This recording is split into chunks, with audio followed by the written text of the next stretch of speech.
வரைக்கும் நம்மை அழைக்கிறார். அவர் மன்னிக்க தயவு பொறுத்திருக்கிறார்.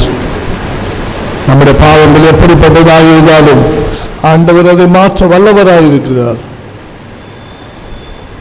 தன் பாவங்களை மறைக்கிறவன் வாழ்வடைய மாட்டான், அவர்களை அறிக்கை செய்து விட்டு விடுகிறவனோ இரக்கம் பெறுவான் என்ற வேத வசனத்தின்படியாய் நாம் நம்முடைய பாவங்களை அறிக்கையிடுவோம்.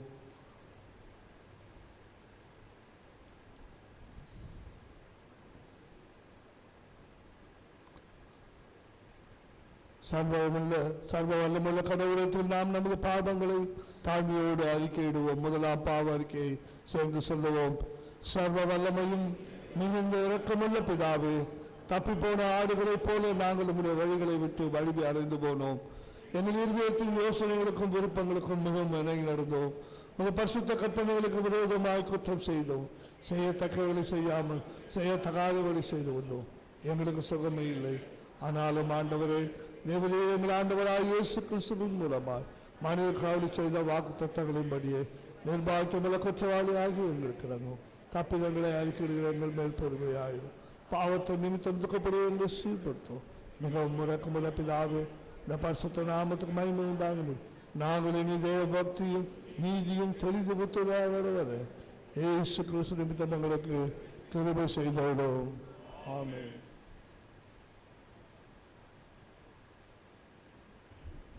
சர்வ வல்லமையும் மிகுந்த இரக்கமுள்ள ஆண்டவர், மன்னிப்பையும் பாவ நிவர்த்தியும் நமக்கு கட்டளையிட்டருளி வாழ்க்கையை சீர்படுத்துவதற்கான காலத்தையும் தமது பரிசுத்தாவின் கிருபையையும் தேற்றுதலையும் நம் அனைவருக்கும் தந்தருள்வாராக.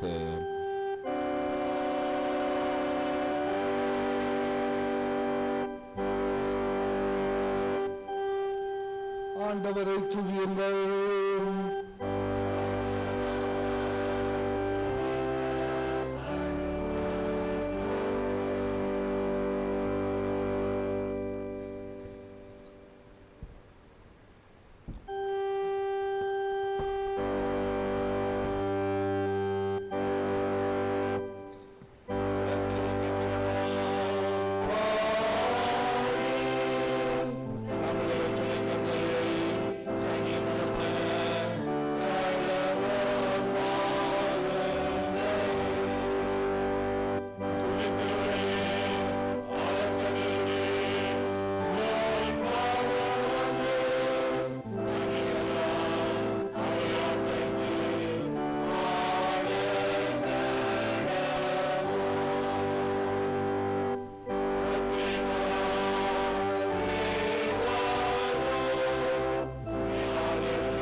சில திருமறை பகுதிகள் வாசிக்கிறேன்.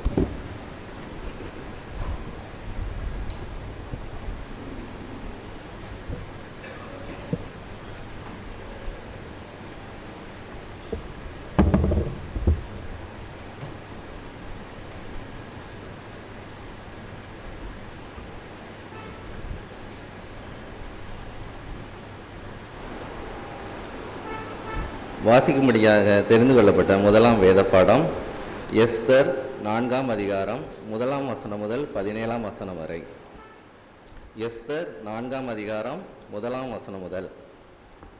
நடந்த யாவற்றையும் மொர்தெகாய் அறிந்தபோது மொர்தெகாய் தன் வஸ்திரங்களை கிழித்து ரெட்டுடுத்தி சாம்பல் போட்டுக்கொண்டு நகரத்தின் நடுவே புறப்பட்டு போய் துயரமுள்ள மகா சத்தத்துடனே அலறிக்கொண்டு ராஜாவின் அரண்மனை வாசல் முகப்பு மட்டும் வந்தான்.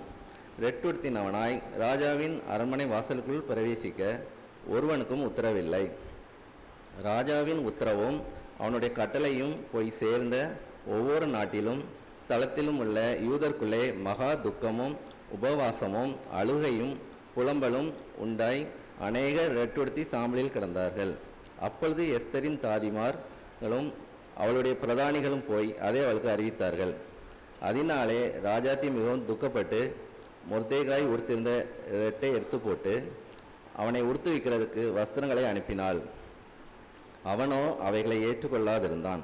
அப்பொழுது எஸ்தர் தன் பணிவிடைக்கென்று ராஜாவினால் நியமித்திருந்த அவனுடைய பிரதானிகளில் ஒருவனாகிய ஆத்தாகை அழைப்பித்து காரியம் என்ன, அதன் முகாந்திரம் என்ன என்று அறியும்படி மொர்தெகாயின் இடத்தில் விசாரிக்க அவனுக்கு கட்டளையிட்டாள். அப்படியே ஆத்தாகு ராஜாவின் அரண்மனை வாசலுக்கு முன்னான பட்டண வீதியில் இருக்கிற மொர்தெகாயின் இடத்தில் புறப்பட்டு போனான்.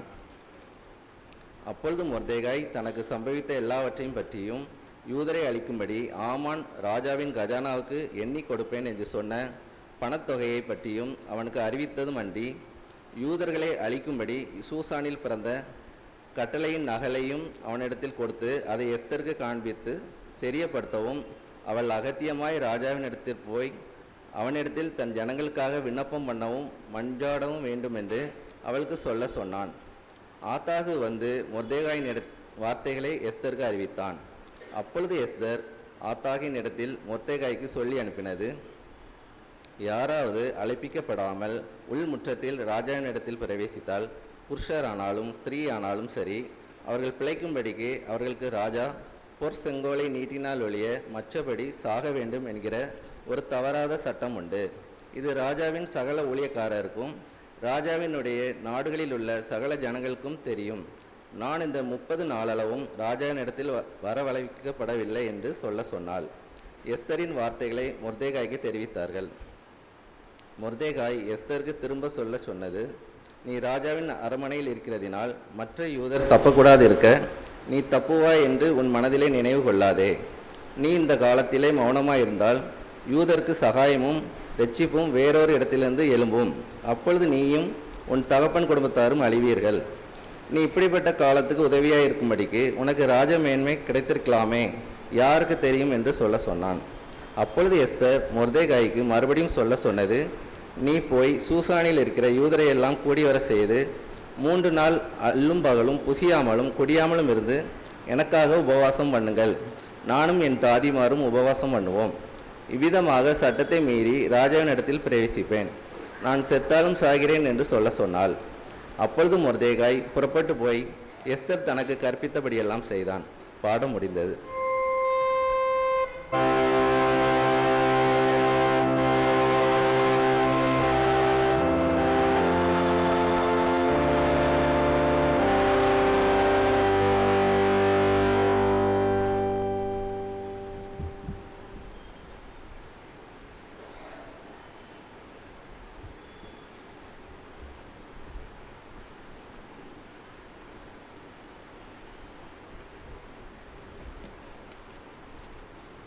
வாசிக்கும்படியாக தெரிந்து கொள்ளப்பட்ட 2ஆம் வேத பாடம் அப்போஸ்தலருடைய நடபடிகள் 15ஆம் அதிகாரம் வசனங்கள் 12 முதல் 21 வரை. அப்போஸ்தலர் 15ஆம் அதிகாரம் வசனங்கள் 12 முதல். அப்பொழுது கூடி வந்திருந்த யாவரும் அமைந்திருந்து பர்னபாவும்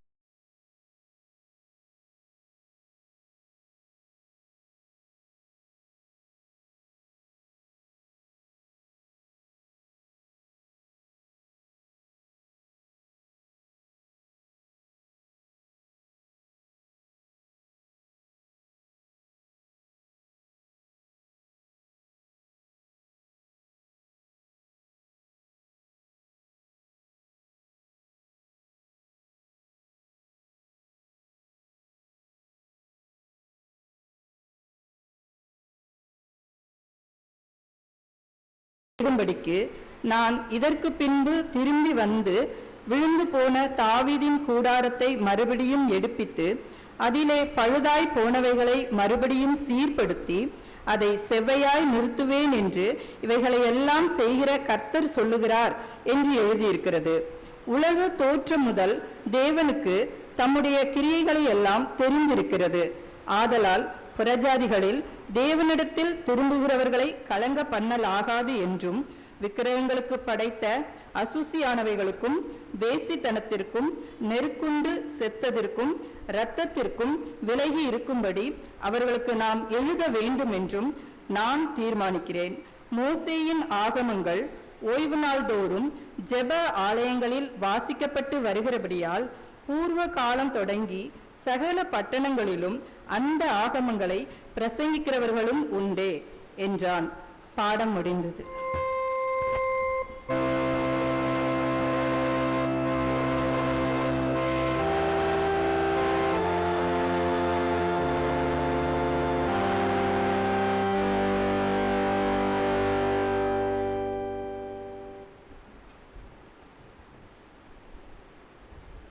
சங்கீத பாடம் வாசிப்பதற்கு சபையார் அனைவரும் எழுந்து நிற்போம். மாறி மாறி வாசிக்கும்படிய சங்கீத பாடம் 43வது அதிகாரம். சங்கீதம் 43. தேவனே, நீர் என் நியாயத்தை விசாரித்து பக்தி இல்லாத ஜாதியாரோடு எனக்காக வழக்காடி சூதும் அநியாயமான மனுஷனுக்கு என்னை தப்புவியும்.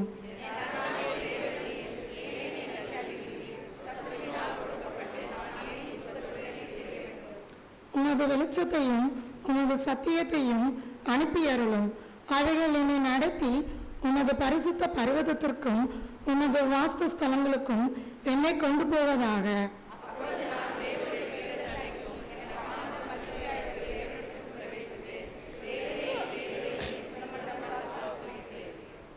அனைவரும் சேர்ந்து வாசிப்போம். என் ஆத்மாவே, நீ ஏன் கலங்குகிறாய்? ஏன் எனக்குள் திகைக்குகிறாய்? தேவனை நோக்கி காத்திரு. என் முகத்திற்கு ரட்சிப்பும் என் தேவனுமாய் இருக்கிறவரை நான் இன்னும் துதிப்பேன்.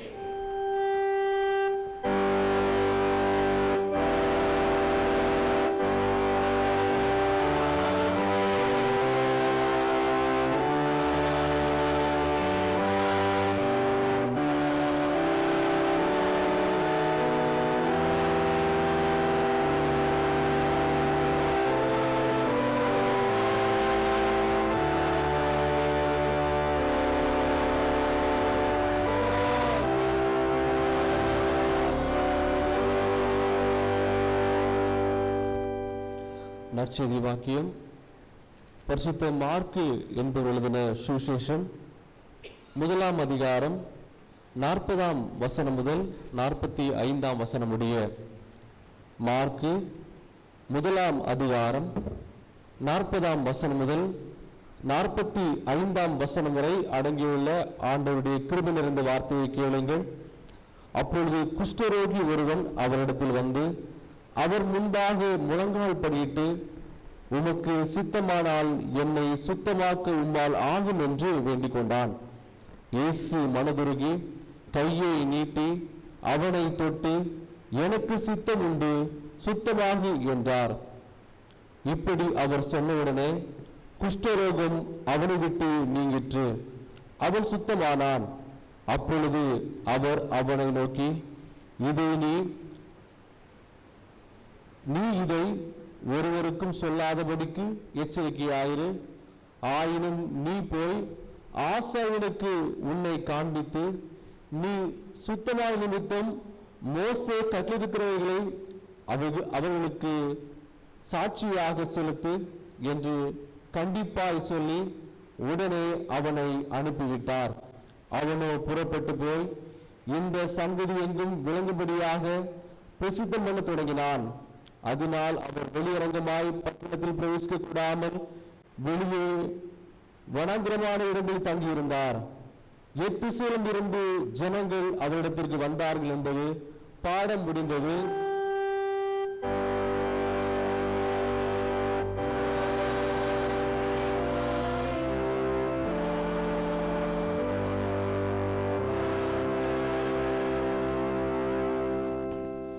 மீண்டுமாக ஆண்டவருக்கு துதியாக பாடல் புத்தகத்திலே 489வது பாடல், இருள் சூழும் காலம் இனி வருது என்ற பாடலை நாம் உற்சாகமாய் பாடுவோம்.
எல்லாரும் இந்த நாளிலே நம் மத்தியிலே ஆண்டவருடைய செய்தியை பகிர்ந்து கொள்ளும்படியாக ரெவரண்ட் சார்ல்ஸ் சவுந்தரராஜன் ஐயா அவர்கள் நந்திவரம் குருவாஞ்சேரி திருச்சபையினுடைய போதகராக இருக்கிற ஐயா அவர்கள் நம் மத்தியிலே கடந்து வந்திருக்கிறார்கள்.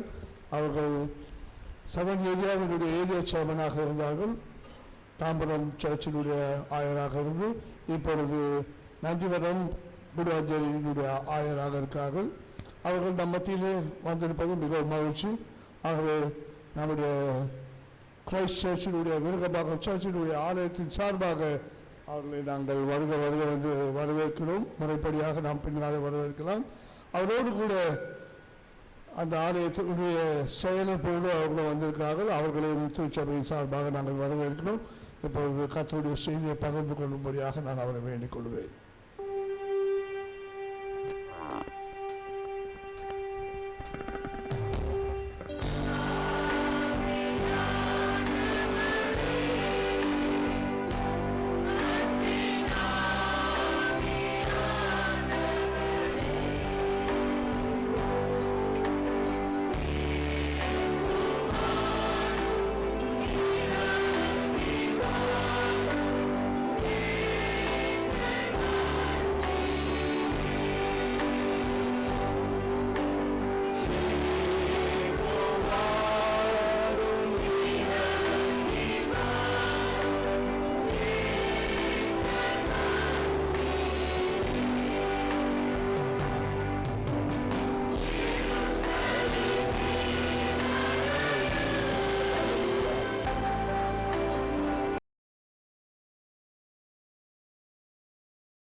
ஹல்லேலூயா, ஹல்லேலூயா, ஹல்லேலூயா.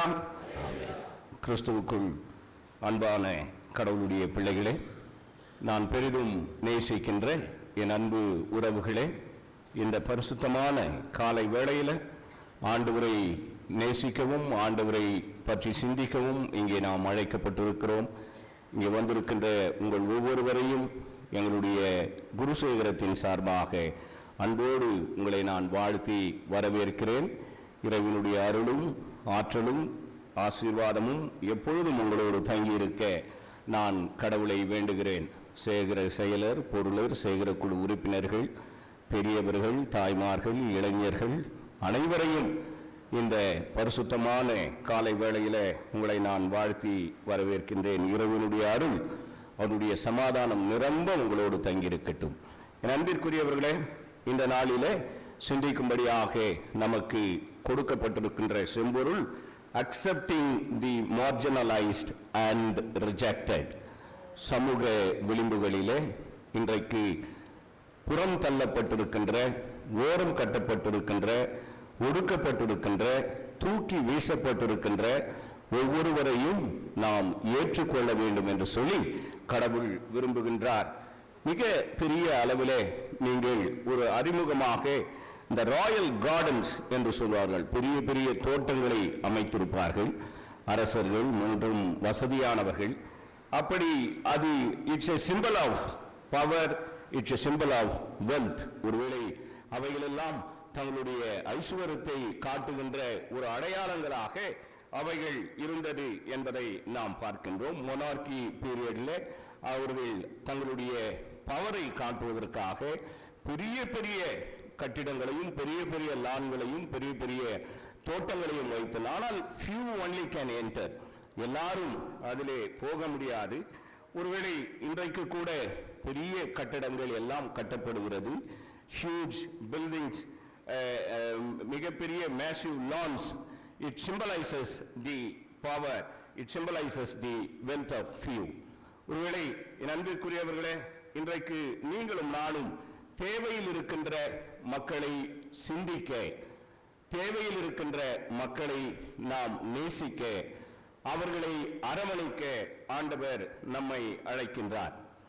3 வேத பகுதிகள் நாம் வாசிக்க கேட்டோம். முதலாவதாக எஸ்தர் அந்த திருநூலிலே மிக அழகாக ஸ்பீக் ஃபார் தி வாய்ஸ்லெஸ், பேச முடியாதவர்களுக்காக நாம் பேச வேண்டும். Speak for the voiceless. ஒருவேளை இந்த silence in the face of injustice, ஒருவேளை நாம் ஒருவேளை அநீதிகளை பார்த்து அமைதியாக இருந்தால் அதிலே லாபம் அடைகின்றவர்கள் ஒடுக்குகின்றவர்கள் தான். என் அன்பிற்குரியவர்களே, நாம் ஒருவேளை சாதாரண மக்களுக்காக பேச நாம் அழைக்கப்படுகின்றோம்.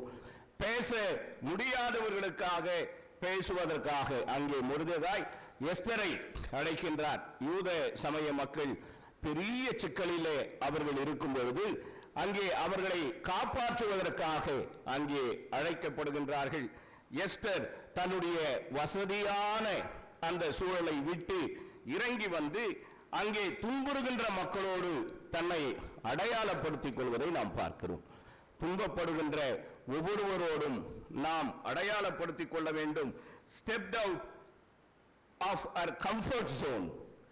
எஸ்தர் தன்னுடைய வசதியான மகிழ்ச்சியான அந்த சூழ்நிலையிலிருந்து வெளியிலே வந்து துன்புறுகின்ற யூத மக்களோடு தன்னை அவர்கள் அடையாளப்படுத்திக் கொண்டார்கள். அது மாத்திரமல்ல, she interrupted an oppressive system. ஒடுக்குகின்ற அந்த அமைப்பை அவர்கள் அங்கே விமர்சிக்கிறார்கள்.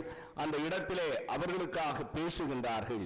என் அன்பிற்குரிய கடவுளுடைய பிள்ளைகளே, நீங்களும் நானும் கூட இப்படி புறம் தள்ளப்பட்டிருக்கின்ற ஒடுக்கப்பட்டிருக்கின்ற சாதாரண மக்களுக்காக நாம் பேச நாம் அழைக்கப்படுகிறோம். as followers of Christ, we are called to do the same thing, to speak up for the oppressed people, to speak up for the marginalized, to speak up for the rejected community, in order to challenge the inequality, in order to challenge the oppressive structure. என் அன்பிற்குரியவர்களே, இங்கே ஒடுக்குமுறை அந்த அமைப்புகளை நாம் சவால் செய்வதற்காக கடவுளால் நாம் அழைக்கப்பட்டிருக்கிறோம். இயேசுவின் அடியவர்களாகிய நாம் இப்படி புறம் தள்ளப்பட்டு இன்றைக்கு ஒடுக்கப்பட்டிருக்கின்ற மக்களை நாம் அவர்களுக்காக பேச வேண்டும் என்பதை நாம் தெளிவாக நாம் அறிந்து கொள்ளலாம். இரண்டாவதாக அப்போஸ்தலர்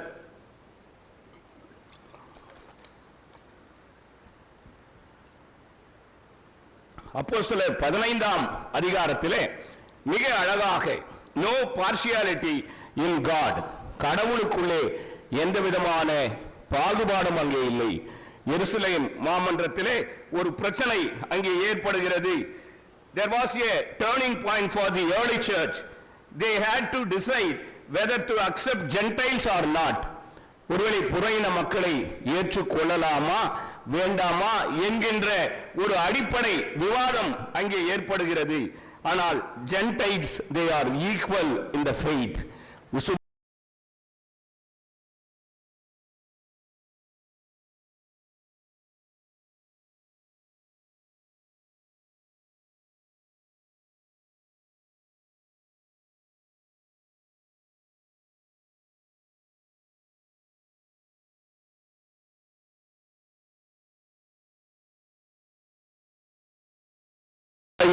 என்னையும் அவர் சொந்த மக்களாக, சொந்த பிள்ளைகளாக ஏற்றுக்கொண்டதை போல, கடவுள் நம்மை ஏற்றுக்கொண்டதை போல, நாம் சமூக விளிம்புகளிலே இருக்கின்ற சாதாரண மக்களை, சமூக விளிம்புகளிலே இருக்கின்ற அடித்தட்டு மக்களை, சமூக விளிம்பிலே இருக்கின்ற புறம் தள்ளப்பட்ட மக்களை, ஒடுக்கப்பட்டவர்களை நாம் அரவணைக்க, அவர்களுக்காக பேச, அவர்களை ஏற்றுக்கொள்ள கடவுள் இன்றைக்கு நமக்கு அழைப்பை தருகின்றார்.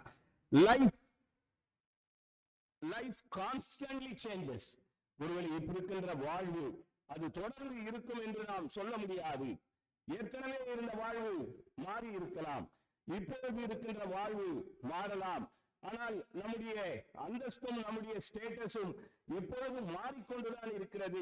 We must learn to accept everyone in the midst of changing, in the midst of constantly changing. ஒருவேளை இந்த மாற்றங்கள் வந்து கொண்டே இருக்கும் பொழுது நாம் ஒவ்வொருவரையும் நாம் ஏற்றுக்கொள்ள, அரவணைக்க நாம் அழைக்கப்படுகிறோம். Accept everyone. ஒருவரும் அதிலே விடப்படக்கூடாது. ஒருவேளை கிறிஸ்தவ பிள்ளைகளாக இருக்கின்ற நாம் நம்முடைய கோடுகளை எல்லாம் தாண்டி, நமக்கென்று சில வரையறைகள் இருக்கலாம், நமக்கென்று சில எல்லைகள் இருக்கலாம். அந்த எல்லைகளை எல்லாம் தாண்டி எல்லாரையும் நேசிக்க நாம் அழைக்கப்படுகின்றோம். என் அன்பிற்குரிய கடவுளுடைய பிள்ளைகளே, life constantly changes and we must learn to accept everyone. Status is temporary, that we have to remain, we have to enumerate in our heart. Status is temporary, that is temporary. ஐஸ்வர்யம் என்பது temporary தான், ஏழ்மை என்பது temporary தான். ஒருவேளை இன்றைக்கு நாம் வைத்துக் கொண்டிருக்கின்ற எல்லா சூழலும் ஒரு கடைசி வரையிலும் நிரந்தரம் இல்லாத ஒன்று. ஆனால் ஆண்டவர் கடைசி வரையிலும் நிரந்தரமானவர், எல்லாரையும் நேசிக்கின்றவர், எல்லாரையும் அரவணைக்கின்றவர், எல்லாரையும் கூட்டி சேர்க்கின்றவர், எல்லாருக்கும் எல்லாமாய் இருக்கின்றவர். அந்த கடவுள் எப்பொழுதும் உங்களை எல்லாரையும் அரவணைக்கின்ற பிள்ளைகளாக வாழ அவர் அழைக்கின்றார். Love and compassion are eternal. அன்பும் பரிவிரக்கமும் நித்தியமானது. அந்த அன்பு இன்றைக்கு நம்மிடத்திலே காணப்பட வேண்டும். அன்பும் பரிவிரக்கமும் உடைய பிள்ளைகளாக நீங்களும் நானும் வாழ கடவுள் அழைக்கிறார். The early church rejected the barriers that separated people. ஒருவேளை எவைகளெல்லாம் மக்களை பிரிக்கின்றதோ, எவைகளெல்லாம் மக்களை பிரித்தாட்கொள்கிறதோ, அவைகள் எல்லாவற்றையும் அவர்கள் புறம் தள்ளினார்கள். Today we are called to do the same, to create communities that embrace, not exclude. யாரையும் வெளியேற்றுவதற்காக அல்ல, எல்லாரையும் உள்ளடக்குவதற்காக உள்ளடக்குகின்ற மிகப்பெரிய நற்செய்தியை ஆண்டவர் இங்கே நமக்கு கொடுக்கிறார். There is no partiality in God.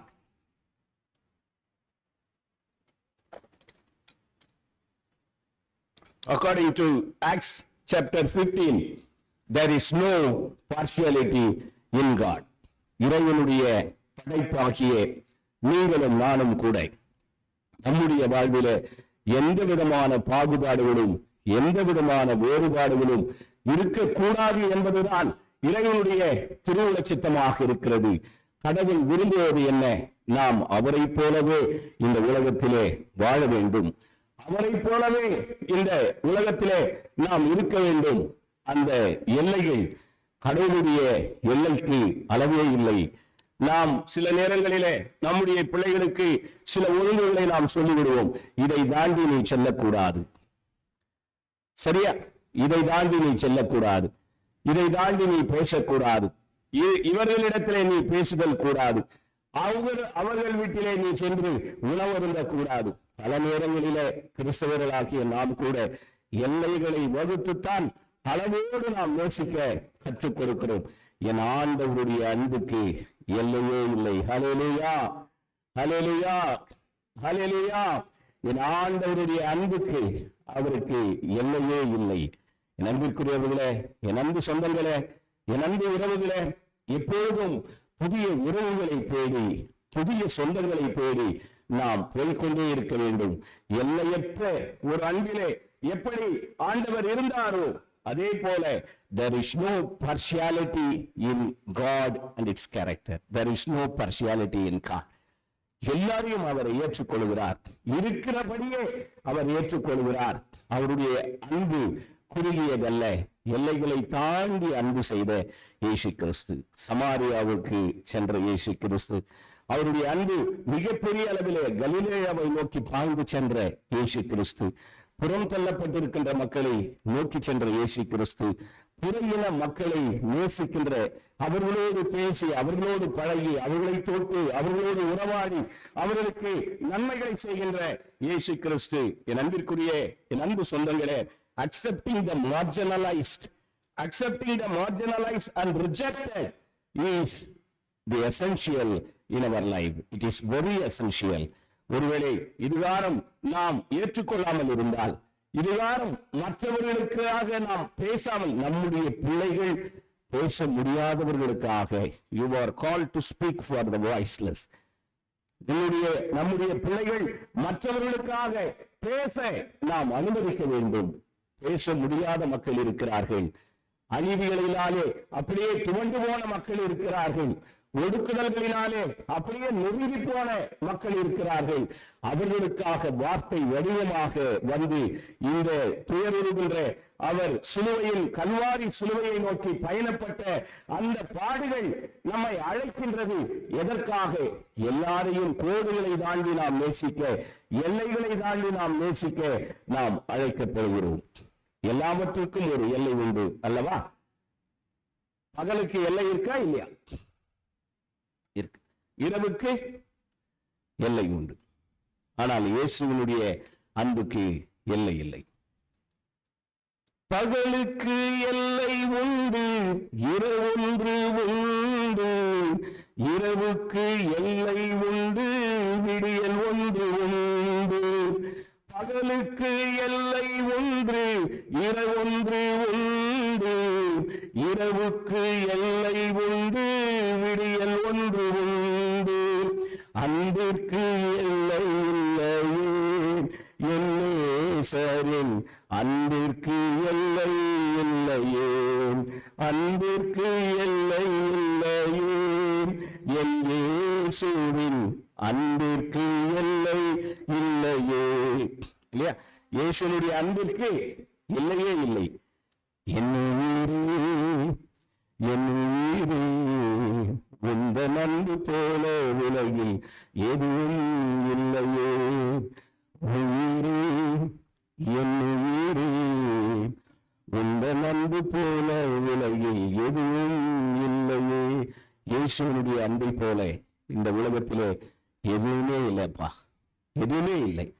எல்லாவற்றுக்கும் எல்லை உண்டு, ஆனால் என் இயேசுவினுடைய அன்பிற்கு மட்டும் எல்லை இல்லை. Therefore he accepts everyone as his own children. He accepts everyone. He accepts everyone. இவர்களை மட்டும்தான் அவர் ஏற்றுக்கொள்ளவில்லை, எல்லாரையும் அவர் நம்மை ஏற்றுக்கொண்டு, இந்த உலகத்தில் இருக்கின்ற அத்தனை பேரும் இயேசுவினுடைய அன்பிற்கு உட்பட்டவர்கள். இந்த உலகத்தில் இருக்கின்ற அத்தனை பேரும் இயேசுவினுடைய அரவணைக்கு உட்பட்டவர்கள்.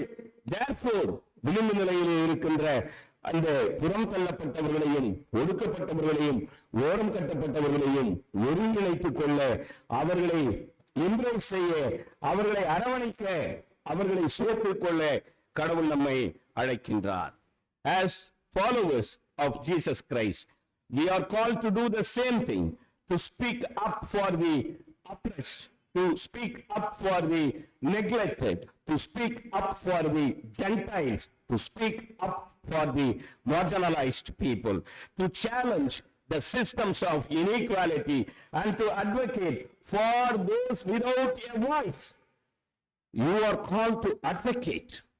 மற்றவர்களுக்காக வாதாட, பேச, எஸ்தரை போல நீங்கள் பேசி பெரிய அழிவிலே இருந்த யூத சமுதாயத்தை எஸ்தர் அவர்கள் எப்படி காப்பாற்றினார்களோ, தன்னுடைய வசதியான சூழ்நிலையை விட்டு அவர்கள் இறங்கி வந்து அந்த ஒடுக்குகின்ற அமைப்போடு அவர்கள் இன்டராக்ட் செய்து யூத சமய மக்களை காப்பாற்றியதை போல இன்றைக்கு நீங்களும் நானும் நம்மை சுற்றிலும் இருக்கின்ற நம்முடைய சமுதாய மக்களை, நம்மை சுற்றிலும் இருக்கின்ற தேவையுள்ள மக்களை, நம்மை சுற்றிலும் இருக்கின்ற மனித கண்ணியம் களவாடப்பட்ட மக்களை, மனித மாண்பு திருடப்பட்ட மக்களை நாம் நேசிக்க, நாம் அவர்களை அரவணைக்க ஆண்டவர் நம்மை அழைக்கின்றார். இரண்டாவதாக நாம் பார்த்ததை போல no partiality in God. The Jerusalem Council, it was very clear. There is no partiality. யூதர்களுடைய சட்டத்தை அவர்கள் பின்பற்ற முடியுமா? பின்பற்ற முடியும். புறையின மக்கள் பின்பற்றுவார்களா? பின்பற்ற முடியும். அதுதான் இன்க்ளூசிவ் காஸ்பல். இயேசு கிறிஸ்துவனுடைய அந்த நற்செய்தி, இயேசுவனுடைய கல்வாரி பாடுகள், இயேசுவனுடைய கல்வாரியினுடைய துன்பங்கள், பாடுபடுகின்ற துன்புறுகின்ற முத்திரை குத்தப்பட்ட மக்களை அரவணைத்துக் கொள்கின்ற ஒன்றாக அது இருக்கிறது. மிக அழகாக அந்த எருசலேம் கவுன்சில் அங்கே அவர்களும் ஆண்டவருடைய பிள்ளைகள், நற்செய்தி எல்லாருக்கும் என்பதை மிக தெளிவாக அங்கே கட்டளையிடுகின்றார்கள். ஆகவே we are called to embrace inclusive gospel. உள்ளடக்கிய நற்செய்தி. இயேசுவினுடைய அந்த ரத்தம் சகல பாவங்களையும் அது சுத்திகரிக்கும். இயேசுவினுடைய சரீரம் எல்லாருக்காகவும் பிற்கப்பட்ட ஒரு சரீரம். இயேசுவினுடைய அந்த திருவுடல் எல்லா மக்களுக்காகவும் என்பதை நாம் புரிந்து கொண்டு we are called to embrace inclusive gospel. We should not exclude people from our own familiar life, from our own day-to-day life. மூன்றாவதாக மார்க் எழுதின நற்செய்தி நூல் 1ஆம் அதிகாரம் 40-41 வசனங்களை வாசியுங்கள்.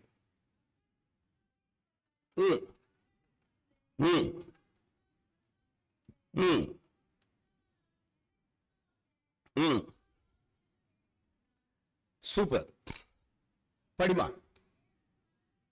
இயேசு மனதுருகி கையை நீட்டி அவனை தொட்டு, எனக்கு சித்தம் உண்டு. எஸ், என் அன்பு சொந்தங்களே, மிக தெளிவாக இதை நாம் புரிந்து கொள்ள வேண்டும். ஒரு தொழுநோயாளி இயேசுவை தேடி வருகின்றான். ஆண்டவரே, என்னை நீர் குணப்படுத்த வேண்டும், உமக்கு சித்தமானால் என்னை நீர் குணப்படுத்தும். எஸ், எனக்கு சித்தம் உண்டு, நீ குணப்படு என்று சொல்லி ஆண்டவர் அவனை தொடுகிறார். இங்கே ஒரு நுவான்சிஸ் அங்கே இருப்பதை அறிகிறோம். அந்த தொடுதல் என்பது அங்கே திருமறையிலே அவர் தொட்டார். என்னமா போட்டிருக்காங்க? மனதுருகி அவனை தொட்டு, ஆனால் அங்கே அவனை தொடவில்லை. கிரேக்க திருமறையில ஒரிஜினல் டெக்ஸ்ட்ல hapto is the word given in Greek.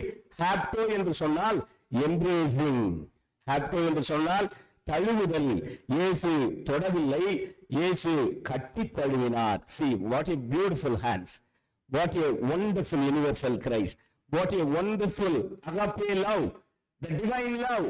கடவுளுடைய தெய்வீக அன்பு மிக வலிமையானது. தொடுவதற்காக அல்ல, அரவணைப்பதற்காக அவர் அந்த தொழுநோயாளியை அப்படியே அரவணைக்கின்றார். எனக்கு சித்தம் உண்டு அப்பா, மகனே, எனக்கு சித்தம் உண்டு, நீ சுகமாகு. அப்படியே அவனை இன்றைக்கு யாராவது தொழுநோயை, இந்த 21ஆம் நூற்றாண்டில நாம் யாராவது தொழுநோயாளியினிடம் நின்று நாம் பேச முடியுமா? அவர்களை தொட முடியுமா? அவர்களுக்காக உதவிகளை செய்ய முடியுமா? 2000 ஆண்டுகளுக்கு முன்பாக அருள்நாதர் இயேசு கிறிஸ்து மிக நேர்த்தியாக அந்த பேரன்பு அவர் மனதுருகி, இல்லையா? இந்த தபசு நாட்களிலே நமக்கு இருக்க வேண்டிய மிக முக்கியமான ஒரு பண்பு நலன் மனதுருக்கம். அம்மா, compassionate love. You are called to have the character of compassion. மனதுருக்கம் அங்கே நாம் கொண்டவர்களாக அவனை அருகிலே வந்து அவனை ஆற தழுவிக்கொண்டு அவனை அப்படியே சேர்த்து அணைத்துக் கொண்டு என் ஆண்டவர் அங்கே சுகத்தை கொடுப்பதை பார். வெட்டி வீசப்பட்ட கிளையாக இருந்த அந்த நபர் ஆண்டவருடைய பிள்ளையாக மறுபடியும் புதுப்பிக்கப்படுகின்றார். ஆண்டவருடைய மகனாக மறுபடியும் மறுகட்டுமானம் செய்யப்படுகின்றார். ஆண்டவருடைய மகனாக அங்கே மீண்டும் பிரகாசிக்கப்படுகின்றார். இருள் நிறைந்த அந்த சூழ்நிலையில யாருமே பார்க்காத நிலைமையில அங்கே புறம் தள்ளப்பட்ட அந்த மகன் அந்த வனாந்திரத்தில யாராவது அந்த பக்கம் சென்றால் இங்கே வர வேண்டாம் என்று சத்தமிட வேண்டிய அந்த நபர் இயேசுனுடைய அரவணைப்புக்கு உட்பட்ட ஒரு மகனாக அவர் அங்கே மாற்றப்படுகிறார்.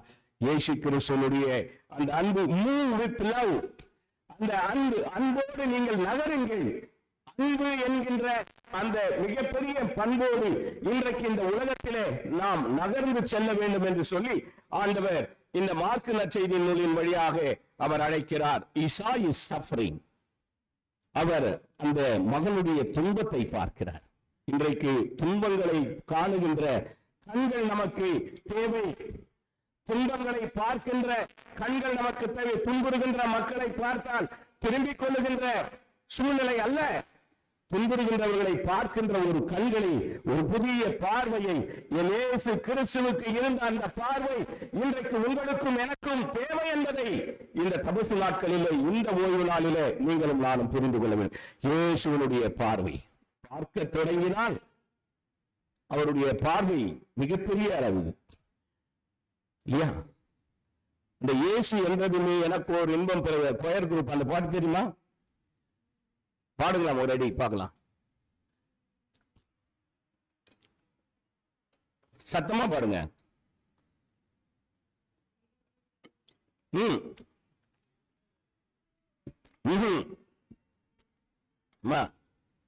இயேசு என்றதுமே எனக்கோ சூப்பர். அம்மா காசினிலே அவர் போல் எவரையும் கண்டதும் இல்லை. அம்மா, நீங்கெல்லாம் மாடர்ன் சாங் பாடுறீங்க, அந்த பாட்டெல்லாம் மறந்துடக்கூடாது நம்ம. ஏன்னா நம்ம முன்னோர்கள் எல்லாம் பாடின பாட்டது. இயேசு என்றதிலே எனக்கோ இன்பம் பிறக்குதம்மா, காசினிலே அவர் போல் எவரையும் கண்டதும் உண்டோ அம்மா, காசினிலே அவர் போல் எவரையும். பேசத் தொடங்கினாலும் பேச்செல்லாம் பேரின்பம் சுட்டுதம்மா. அல்லேலூயா.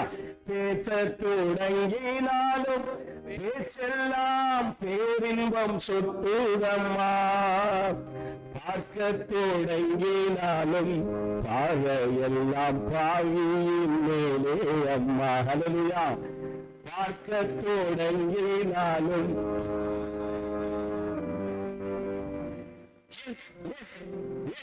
அவர் பார்க்க தொடங்கினது துன்புறுகின்ற மக்களை துன்பப்பட அவனுடைய துன்பத்தை காணுகின்ற கண்கள் என் இயேசுவுக்கு இருந்ததல்லவா? அவனை பார்க்கின்ற அந்த பார்வை இயேசுவுக்கு இருந்ததல்லவா? அவன் பேரிலே உருகுகின்ற அந்த மன உருக்கம் என் இயேசுவுக்கு இருந்ததல்லவா? என் அன்பிற்குரிய என் அன்பு சொந்தங்களே, என் அன்பு உறவுகளே, நீங்களும் நானும் இயேசுவுக்கு இருந்த அந்த பார்வையும் அவருக்கு இருந்த அந்த மனதுருக்க சிந்தனைகளும் இன்றைக்கு நமக்குள் இருக்க வேண்டும் என்பதுதான் ஆண்டவர் கொடுக்கின்ற அழைப்பாக இருக்கிறது. Move with love. Move with love. Esau is suffering in a world filled with hatred. இந்த உலகம் அவனை வெறுத்தது, இந்த உலகம் அவனை தூக்கி வீசியது, இந்த உலகம் அவனிடத்திலே பேசவில்லை, இந்த உலகம் அவனை பார்க்கவில்லை, இந்த உலகம் அவனை தீட்டு என்று சொன்னது. ஆனால் என் இயேசு கிறிஸ்து அத்தனை காரியங்களையும் அவர் உடைத்து நொறுக்கி அவனை அரவணைத்துக் கொள்கிறார். Happy is the word given in Greek. Jesus, he embraced the leprosy man. He embraced the challenged person, physically challenged person. He embraced. அவரை அப்படியே அவர் ஆற தழுவி கொண்டார் என்பதுதான் நற்செய்தி. அதுதான் உள்ளடக்கிய நற்செய்தி. அதுதான் இன்க்ளூசிவ் காஸ்பல். அதுதான் பாடு மரணத்தினுடைய அந்த நற்செய்தியாக இருக்கிறது. இயேசு கிறிஸ்து கல்வாரி சிலுவையில தன்னை அர்ப்பணித்தார் என்பதற்கு அடிப்படை ஆதாரம் இப்படிப்பட்ட மக்களை கட்டி தழுவினார் என்பதற்காக இயேசுவை கல்வாரி சிலுவையிலே ஏற்றினார்கள். என் அன்பிற்குரிய என் அன்பு சொந்தங்களே, அவர் அவனுடைய Esau is suffering. He understood his pain. அவருடைய வலிகளை என் இயேசு கிறிஸ்து உள்வாங்கிக் கொண்டார். அம்மா, வலிகளை உள்வாங்கிக் கொள்ள வேண்டும் என்பதுதான் கிறிஸ்தவ அழைப்பாக இருக்கு. வலிகள் இப்போது உங்களுக்குள் இருக்கின்ற வலியை as a pastor I need to receive your pain. உனக்கு வழி தெரியாமலேயே உன்னுடைய வழி தெரியாமலேயே நான் போகக்கூடாது. என் மகனுக்கு என்ன வழி, என்னுடைய மகளுக்கு என்ன வழி, என்னுடைய நண்பனுக்கு என்ன வழி, அந்த சமூக விளிம்பிலே இருக்கின்ற அங்கே தூக்கி வீசப்பட்ட என் மக்களுக்கு என்ன வழி, இந்த வழியை என் இயேசு கிறிஸ்து அறிந்திருந்தார். அந்த வழியை நீங்களும் நானும் கூட அறிந்து கொள்ள துன்புறுகின்ற மக்களின் வழியை அறிந்த he understood his pain. Do you understand my pain? அநேக நேரங்களில நாம் சிலருடைய வழியை அறியாமலேயே கடந்து போய் விடுவதுண்டு.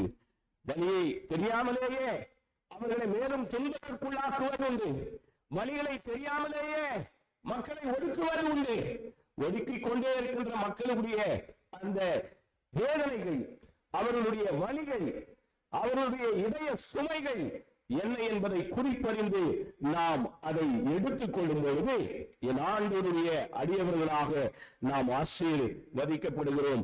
Isaiah is suffering in a world filled with hatred. He understood, Jesus understood his pain and had compassionate on him. ஒரு பரிவிரக்கத்தை அவர் தானாகவே அது பொங்கி வருகிறது. தானாகவே 38 வருடம் வியாதியாக வீழ்ந்து போயிருந்த ஒரு மகனை அங்கே இயேசு சென்று, அந்த மக்கள் அவனை கண்டுகொள்ளவில்லை, அந்த அரசாங்கம் அவனை கண்டுகொள்ளவில்லை, அந்த சமய அதிகாரிகள் அவனை கண்டுகொள்ளவில்லை. 38 வருடம் இருக்கின்ற நபரை ஒருவராலும் அங்கே அடையாளப்படுத்த முடியவில்லை. இயேசு கிறிஸ்து அந்த பக்கம் செல்லும் பொழுது, மகனே நீ குணமடைய விரும்புகிறாயா? என்ன சொன்னான் அவன்? What did he say? 38 வருடம் வியாதியாயிருந்த மகன் இயேசுவே, ஐயா என்னை கொண்டு போய் யாரும் இந்த குளத்திலே 400 அனாதை, அங்கே குளம் கலக்கப்படும் பொழுது எனக்கு முன்னே இறங்கி குணமாக்கி சென்று விடுகிறார்கள், நான் இயலாதவன். என் ஆண்டவர் சொன்னார், உன் படுக்கையை எடுத்துக்கொண்டு நீ, ஜஸ்ட் சிம்பிள் வேர்ட், மனதுருக்கம் கொண்ட இறைவன், அவனுடைய துன்பத்தை அறிந்த இறைவன், அவனுடைய கனத்த இதயத்தை 38 ஆண்டுகளாக யாருமே அறியாத அவனுடைய இதயத்தை இயேசு கிறிஸ்து புரிந்து கொண்டார். இயேசு கிறிஸ்து அந்த வலியை அறிந்து கொண்டார்.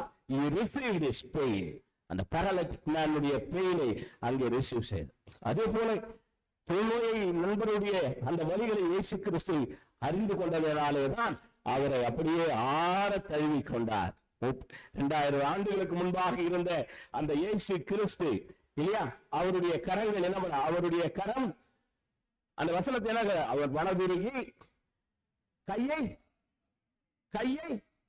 கையை நீட்டணுமா, கையை நீட்டினா மட்டும்தான் குணமடைவாங்க. யாருன்னா இப்படியே வச்சு கூடாது, உள்ளவே கையை பையிலிருந்து கையை வெளியே எடுக்கணும், அப்பதான் தேவையுள்ளவர்கள் வாழ்வார்கள். கையை எடுக்கணும், கையை எக்ஸ்டென்ஷன் ஆஃப் யுவர் ஹேண்ட், உன்னுடைய கைகளை இயேசு கிறிஸ்துவின் கைகளாக உன்னுடைய கைகள் வலுப்பெற வேண்டும். 2000 ஆண்டுகளுக்கு முன்பாக இயேசுனுடைய கை நீட்டப்பட்டது. இன்றைக்கு 2025 இந்த 21ஆம் நூற்றாண்டிலே உங்களுடைய கைகளும் என்னுடைய கைகளும் இந்த சமூகத்தை நோக்கி நீட்டப்பட வேண்டும். தேவையுள்ள மக்களை நோக்கி அது நீட்டப்பட வேண்டும். தேவையுள்ள மக்களை அது ஆற தழுவ வேண்டும், அவர்களை தொட வேண்டும்.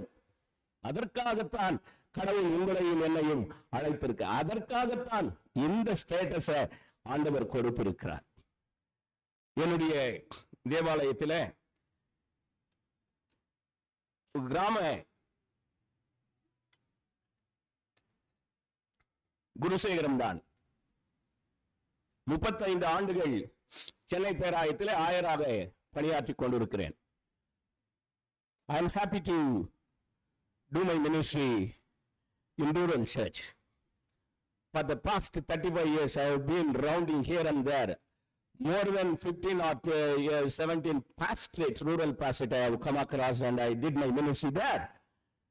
இன்றைக்கு ஒரு தேவாலயம் உண்டு அங்கே. 38 வருடம் வியாதி உள்ளவரை போல ஒரு தேவாலயம், அந்த மேல்கல்வாய் என்கின்ற அந்த திருச்சபை, அந்த சின்ன குடிசைக்குள்ளே more than 15-17 years. நான் போன உடனே இது எத்தனை, இப்போ கூட இந்த சின்ன ஒரு கொட்டாயில இருக்கீங்களே, என்ன ஆச்சு ஐயா? 17-18 வருஷத்துக்கு மேல இந்த சின்ன குடிசையில இருக்கிறோம். யாரும் முன்வரவில்லை. அன்பிற்குரியவர்களே, இன்றைக்கு நம்முடைய விருந்தாக்கும் திருச்சபையினுடைய செயலாளர் இடத்திலே அதை நான் பகிர்ந்து கொண்டிருந்தது, ஐயா ரொம்ப பரிவிரக்கம், இப்படி ஒரு தேவாலயமா, இப்படி ஒரு மக்களா, இவ்வளவு காலம் இந்த குடிசையிலேவா இருக்கிறீர்கள்? Yes yes my people, they are under the simple roof, they are worshipping God. மழை வரும்போது ஊழியர் போன் பண்றாரு, எல்லா இடத்திலுமே தண்ணி ஒழுகுதையா, எங்கயா திருவிருந்தாரார். நான் சொன்னேன், அப்பா எல்லா இடத்துலயுமே தண்ணி ஒழுகுனா கூட நனைஞ்சுக்கிட்டாவது திருவிருந்தாரார நம்ம செய்யணும். அங்கங்க பாத்திரத்தை வை பார்க்கலாம். நான் திருவிருந்துக்கு போகும்போது மழை இல்லை, அந்த நேரத்துல ஆண்டவர் அந்த மழையை நிறுத்தி அற்புதமாக அந்த சின்ன இடத்திலேயே அங்கே வழிகளோடு ஆண்டவரை தொழுகின்ற மக்கள் இருக்கிறார்கள். ஆகவேதான் என் அன்பிற்குள்ளே இப்படி ஆண்டவர் உங்களை ஆசீர்வதித்து மிக நேர்த்தியாக மிகப்பெரிய திருச்சபையாக ஆண்டவருடைய அரவணைப்புக்கும் அன்பிற்கும் ஆசீர்வாதத்துக்கும் உட்பட்ட மக்களாக உங்களை அவர் வைத்திருப்பது பல ஆயிரம் மக்களை நீங்கள் வாழ வைக்க வேண்டும் என்பதற்காகத்தான்.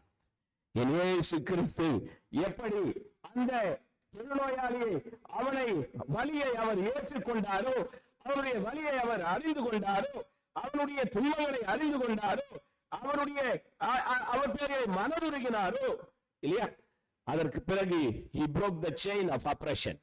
That was the chain of oppression. Chain of oppression. அந்த diseased person தூக்கி வீசப்பட்ட, உள்ள வரக்கூடாது, யாரும் வரக்கூடாது. இவந்தோ அவன் நன்றாகிவிட்டால் அங்கே சமய தலைவரிடத்தை தன்னை காட்டிவிட்ட பிறகுத்தான் ஊருக்குள்ளே செல்ல வேண்டும். ஊருக்கு வெளியிலே இருக்கின்ற மக்களை பற்றிய அக்கறைய இயேசுவுக்கு இருந்தது. ஆகவே நான் அந்த மகனை அவர் சுகப்படுத்தி, நீ போய் ஆசாரியர்களுக்கு உன்னை காண்பித்து விட்டு என்னுடைய சொந்த பந்தங்களோடு நீ மகிழ்ச்சியாக நீ வாழ வேண்டும் என்று சொல்லி he was breaking the chain of oppression. அந்த ஒடுங்கி போன அந்த ஒடுக்குகின்ற அந்த சங்கிலை எல்லாம் என் ஆண்டவர் உடைத்தறி எறிகின்றார். அவைகளை உடைத்து அவர் நொறுக்குகின்றார். by restoring him to the society, by restoring him to the family, to restore. அவங்க ஒருவேளை அவங்க மனைவி என்ன பண்ணிருப்பாங்க, தொழுநோய் என்னோட அவங்க கிட்ட வந்திருக்க மாட்டாங்க, பிள்ளைகள் கிட்ட வந்திருக்க மாட்டாங்க, உறவினர்கள் கிட்ட வந்திருக்க மாட்டாங்க. ஆனால் மீண்டும் God restores him.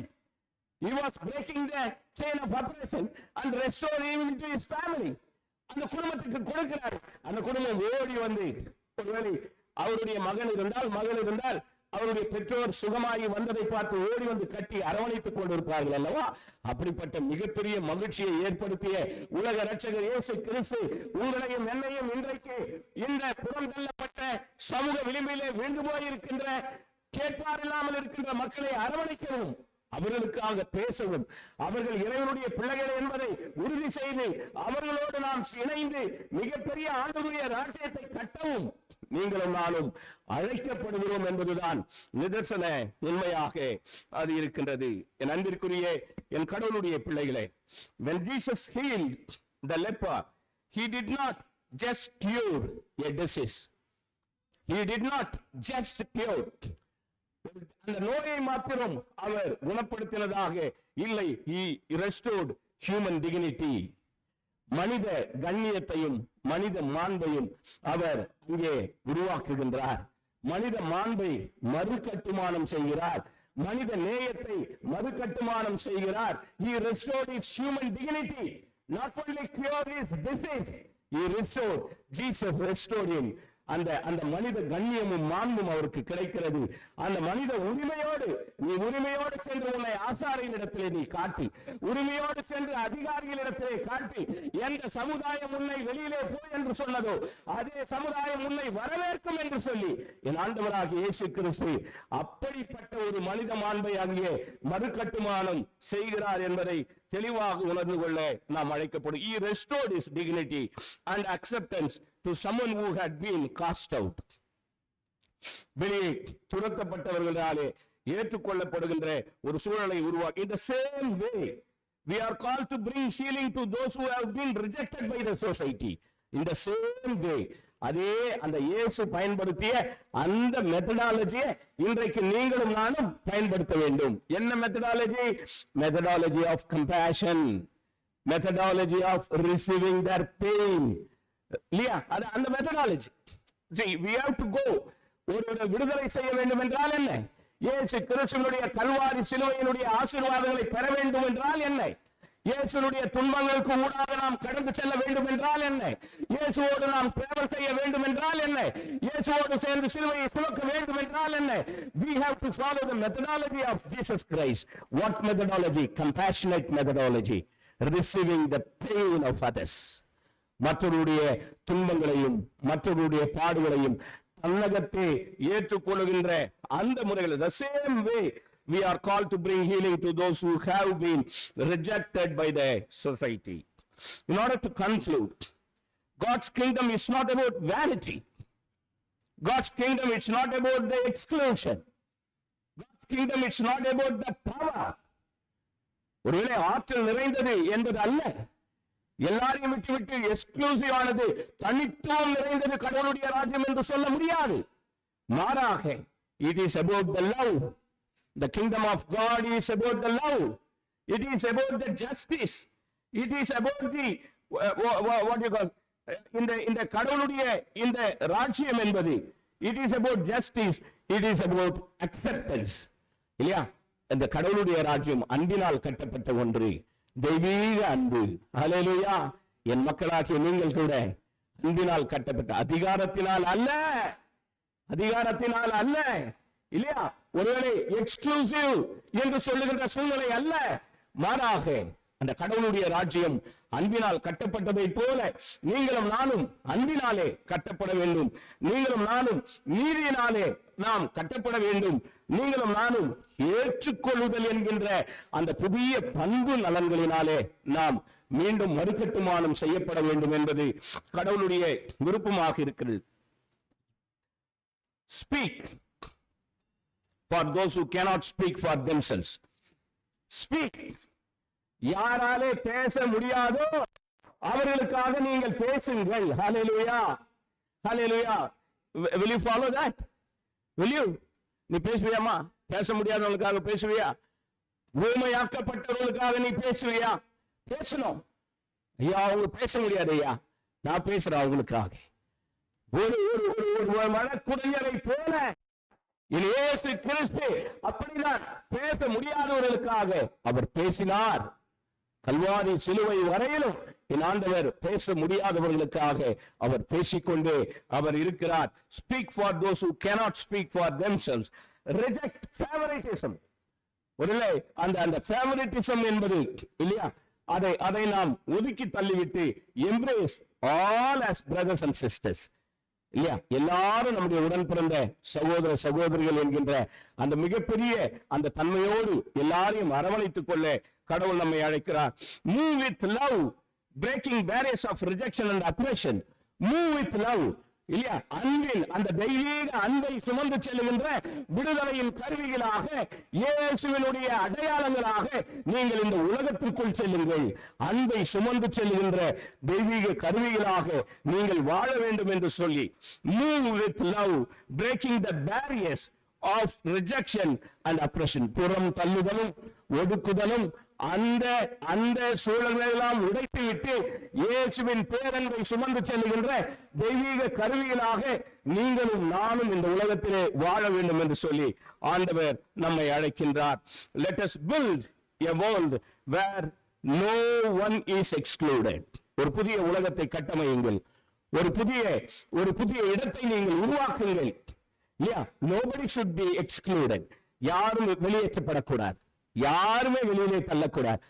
நான் ஒருவனையும் புறம்பே. அப்படிப்பட்ட பிள்ளைகள் நீங்களும் நானும் எப்படி இருக்க வேண்டும்? நான் ஒருவனையும் புறம்பே தள்ளுவதில்லை. உள்ளபடியே நீ வா மகனே, உள்ளபடியே நீ வா, உள்ளபடியே வா. இரண்டு கரங்களையும் நீட்டி எல்லாரையும் அரவணைக்கின்ற உலக ரட்சகர் இயேசு கிறிஸ்துவை போல நீங்களும் நானும் உள்ளபடியே எல்லாரையும் நாம் நேசிக்க.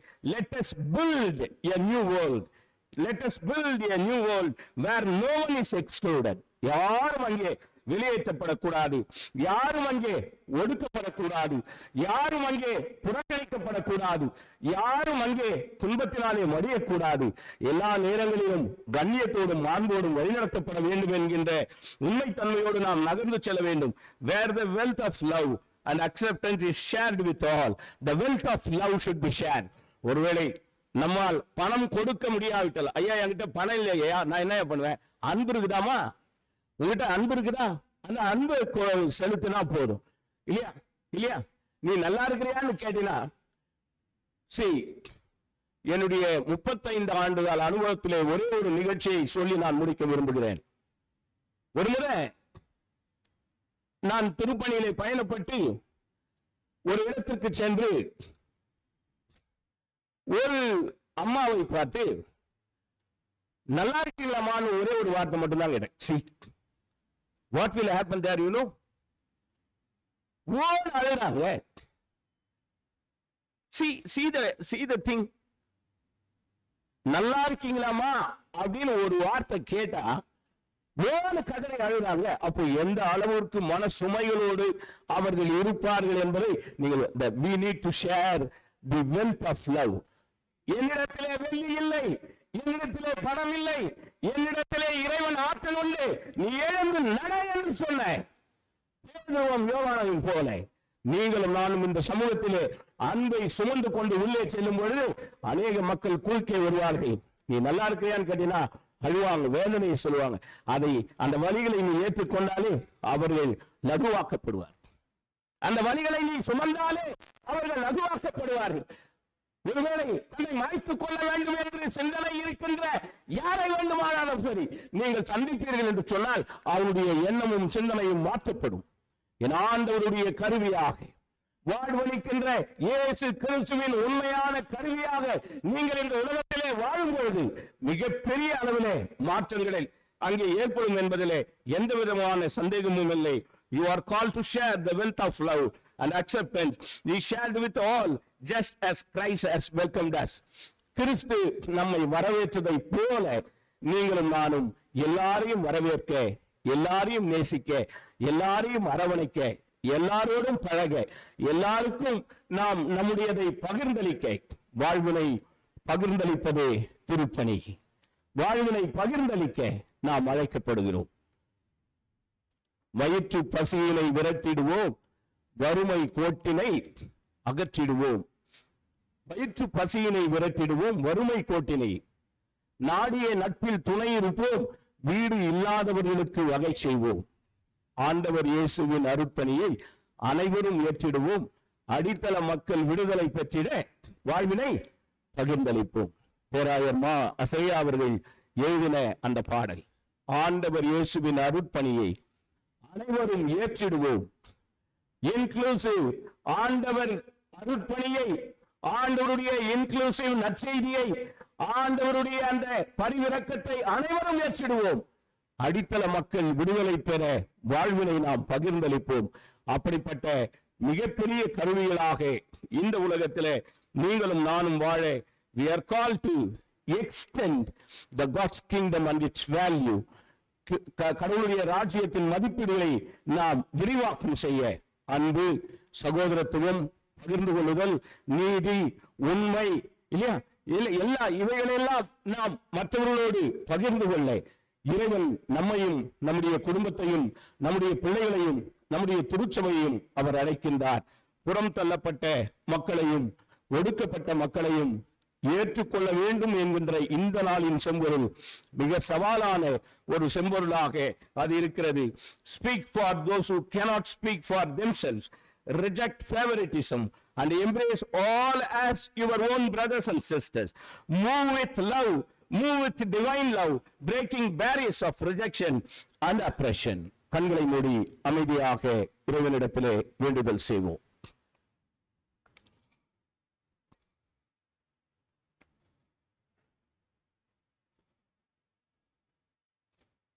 அமைதியாக சில மணித்துளிகள் ஆண்டவருடைய பரிசுத்த பிரசன்னத்திலே நம்மை அர்ப்பணித்து, இறைவா என்னையும் என் வாழ்வையும் உமக்காக நாங்கள் அர்ப்பணிக்கின்றோம். இந்த நாளின் செய்தியை போல எங்களுடைய வாழ்வை முற்றிலுமாக உமக்கு நாங்கள் அர்ப்பணித்து நீர் விரும்புகிறபடி பரிவிரக்கத்தை நாங்கள் செயலாக்கத்திலே கொண்டு வருவோம் அப்பா. மனதுருக்கத்தை நாங்கள் செயலாக்கத்திலே கொண்டு வருவோம் அப்பா. பிறருடைய வழிகளை நாங்கள் நிச்சயமாக உணர்ந்து கொள்வோம் ராஜா.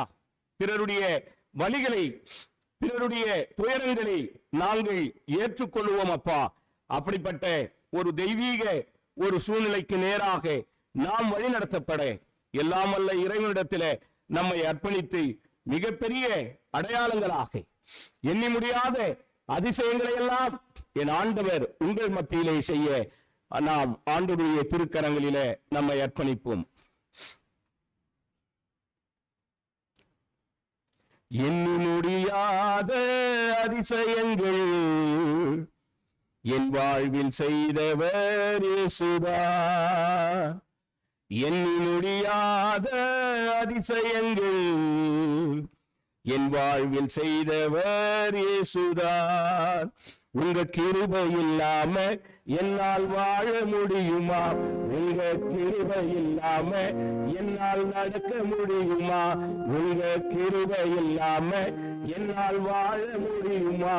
உங்க கிருபை இல்லாம என்னால் நடக்க முடியுமா? எண்ணி முடியாத அதிசயங்கள் என் வாழ்வில் செய்தவர் இயேசுதான். தள்ளப்பட்ட கல்லாக இருந்த என்னையும் மூளைக்கு தலைக்கல்லாய் மாற செய்தவர். புழுதியிலிருந்து தூக்கி எடுத்து, புழுதியிலிருந்து தூக்கி எடுத்து உயர்ந்த இடங்களில் என்னை உட்கார வைத்து, உயர்ந்த இடங்களில் என்னை உட்கார வைத்து. உங்க கிருபை இல்லாம என்னால் வாழ முடியுமா? உங்க கிருபை இல்லாம என்னால் நடக்க முடியுமா? Let us all sing together. உங்க கிருபை இல்லாம என்னால் வாழ முடியுமா? உங்க கிருபை இல்லாம என்னால் நடக்க முடியுமா? உங்க கிருபை இல்லாம என்னால் வாழ முடியுமா? உங்க கிருபை இல்லாம என்னால் நடக்க முடியுமா? எண்ணி முடியாத அதிசயங்கள் என் வாழ்வில் செய்தவர் இயேசுதான். இருந்த என்னை தலையாக்கினீர், கீழாக்காமல் என்னை மேலாக்கினீர். பாலாக இருந்த என்னை தலையாக்கினீர், கீழாக்காமல் என்னை மேலாக்கினீர். அதிசயங்கள் என்னை காண செய்தீர், அதிசயங்கள் என்னை காண செய்தீர். அமர்ந்த தண்ணீரண்டை நடத்தி சென்றீர், அமர்ந்த தண்ணீரண்டை நடத்தி சென்றீர். உங்க கிருபை இல்லாம என்னால் வாழ முடியுமா? உங்க கிருபை இல்லாம என்னால் நடக்க முடியுமா? உங்க கிருபை இல்லாம என்னால் வாழ முடியுமா? உங்க கிருபை இல்லாம என்னால் நடக்க முடியுமா? எண்ணி முடியாத அதிசயங்கள் என் வாழ்வில் செய்தவர் இயேசுதான். எண்ணி முடியாத அதிசயங்கள் என் வாழ்வில் செய்தவர் இயேசுதான். அருள் நிறைந்த எங்கள் இறைவா, தாயும் தந்தையுமானவரே, உமக்கு ஸ்தோத்திரம். பரிசுத்தமான இந்த காலை வேளைக்காக நாங்கள் நன்றி ஏறெடுக்கிறோம் ராஜா. பரிசுத்தமான இந்த காலை வேளையில எங்கள் ஆண்டவர் இயேசு கிறிஸ்துவனுடைய மாறாத அன்பை நாங்கள் இந்த உலகத்திலே கொண்டு செல்ல எங்களுக்கு நீர் பலம் தாரும். எப்போதும் உம்மை போலவே இந்த உலகத்திலே நாங்கள் வாழ, எப்பொழுதும் உம்மை போலவே மனதுருக்கம் கொண்ட பிள்ளைகளாக இந்த உலகத்திலே நாங்கள் வாழ, எப்பொழுதும் உம்மை போலவே பிறருடைய வழிகளை நாங்கள் ஏற்றுக்கொள்ளவும், எப்பொழுதும் ஆண்டவரே பிள்ளரை உம்மை போலவே நாங்கள் எல்லா நேரங்களிலும் எல்லாரையும் எங்களுடைய சொந்த பிள்ளைகளாக இந்த உலகத்திலே ஏற்றுக்கொள்ள நீர் அருள் தாரும். துதி கன மகிமை எல்லாம் நாங்கள் உமக்கே ஏறெடுக்கிறோம். மீட்பர் இயேசுவின் வழியாக வேண்டிக் கொள்கிறோம் பரிசுத்த தந்தையே, ஆமென். ஹல்லேலூயா, ஹல்லேலூயா, ஹல்லேலூயா. God bless you all. Thank you.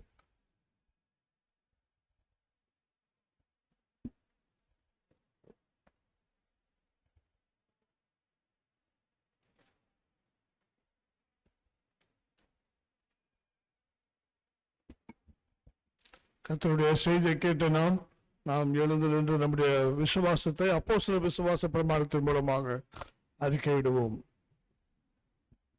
வானத்தையும் பூமியையும் குமாரனாகிய நம்முடைய நாதர் இயேசு கிறிஸ்துவை விசுவாசிக்கிறேன். அவர் பரிசுத்த ஆவியினாலே கன்னிமையால் பிறந்தார். பொந்து பிலாத்துவின் காலத்தில் பாடுபட்டு சிலுவையில் அறைந்து மறித்து அடக்கம் பண்ணப்பட்டு பாதாளம் 3ஆம் நாள் மரித்தோடு தூங்கி எழுந்தோடினார். பரமண்டத்துக்கு ஏறி சர்வவல்லமையுள்ள பிதாவாகிய தேவனுடைய வலது பாகத்திலே வீற்றிருக்கிறார். அவ்விடத்திலிருந்து உயிரோரையும் மரித்தோரையும் நியாயத்திற்கு வருவார். பரிசுத்த ஆவியை விசுவாசிக்கிறேன். பொதுவாக இருக்க பரிசுத்த சபையும் பரிசுத்த ஐக்கியமும் பாவம் மன்னிப்பும் சரீர உயிர்த்தெழுதலும் நிச்சய ஜீவனும் உண்டு. சபையாருக்காகவும் சபைக்குரிய அறிவிப்புகளை செயலாளர்கள் வாசிப்பார்.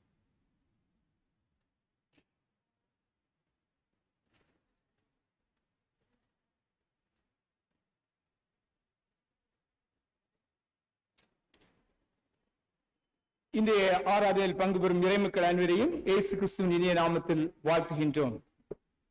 இன்றைய ஆராதனையில் இறை செய்தி அளித்த நந்திவரம் குருசேகரத்தின் ஆயர் மற்றும் தெற்கு வட்டாரத்தின் முன்னாள் வட்டார தலைவர் ஏரியா சேர்மன் அருட்பணி சார்லஸ் சவுந்தரராஜன் அவர்களை திருச்சபையின் சார்பில் வாழ்த்தி நன்றி தெரிவித்துக் கொள்கின்றோம்.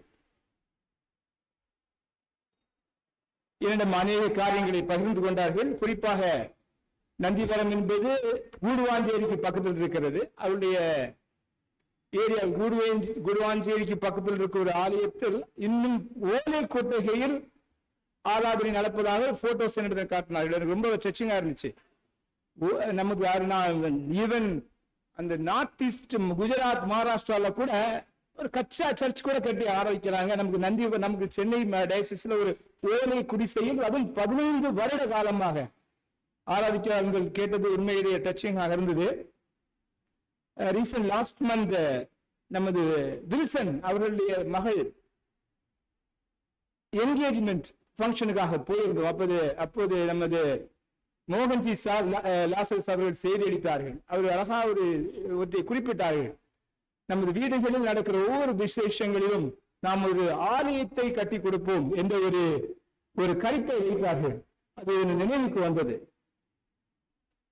இன்றைய ஆராதனை முடிந்தவுடன் நந்திவரம் குருசேகரத்தில் அமைந்துள்ள கிராம திருச்சபைகளுக்கான முகப்பு காணிக்கை ஒன்று ஏறெடுக்கப்படும். அவர்களுடைய 7 கிராம சபைகளில் ஆலய மின்சார வயர்கள் பழுதடைந்துள்ளன. அதை பழுது பார்த்து புதியதாக அமைத்திட இந்த முகப்பு காணிக்கை ஏறெடுக்கப்படும். சபையார் உற்சாகமாக தந்துதவ அன்புடன் அழைக்கின்றோம். நேற்றைய தினம் சனிக்கிழமை காலை 10 மணிக்கு நமது திருச்சபையின் ஒரு விசுவாச குடும்பத்தாரால்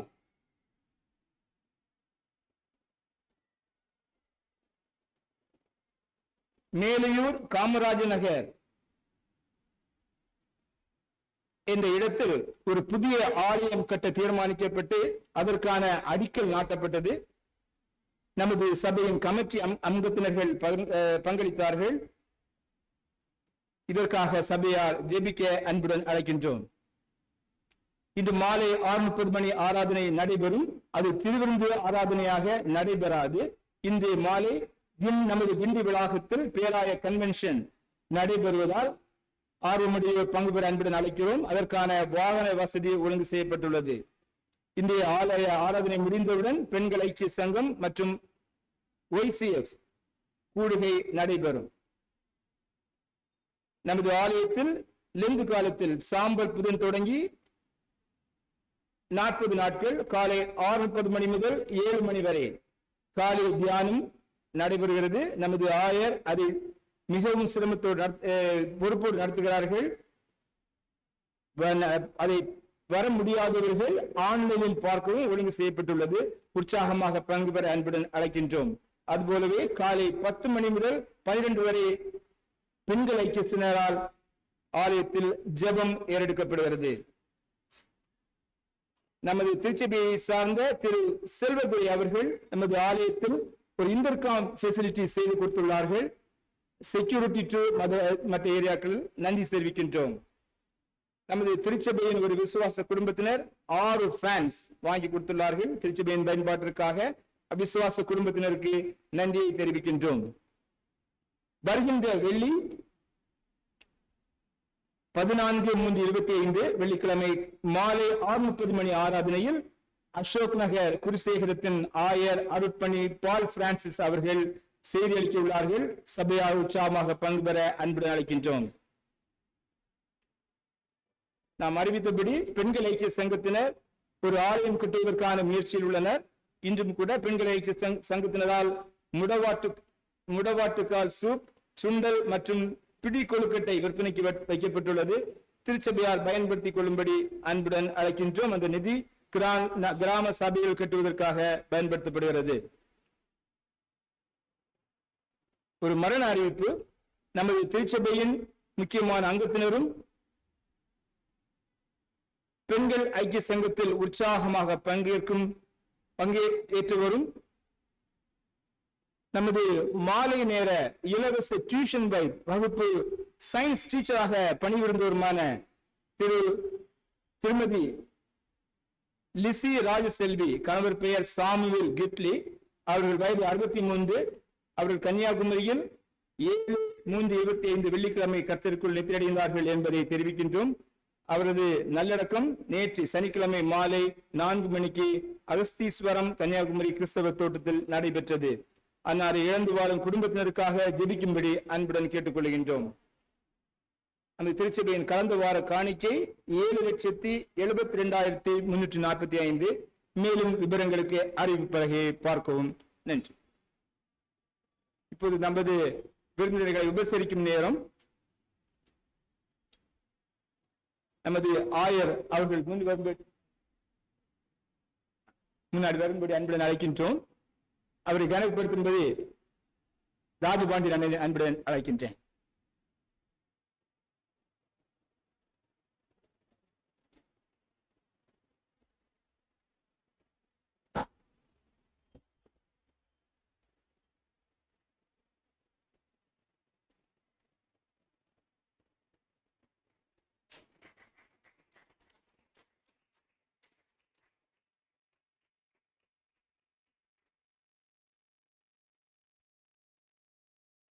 அதுபோலவே அந்த திருச்சபையின் செயலர் அவர்கள் வந்துள்ளார்கள்.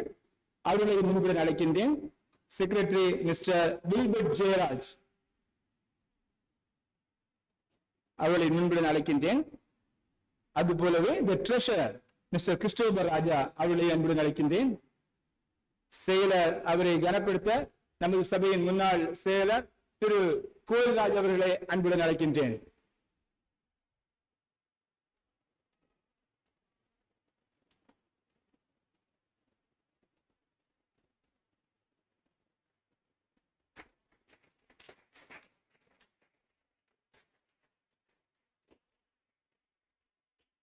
அதுபோலவே ட்ரெஷரர்களை கனப்படுத்தும்படி நமது சபையின் முன்னாள் பொருளாளர் பாஸ்கர் ஜெபசுந்தரன் அவர்களை அன்புடன் அழைக்கின்றேன்.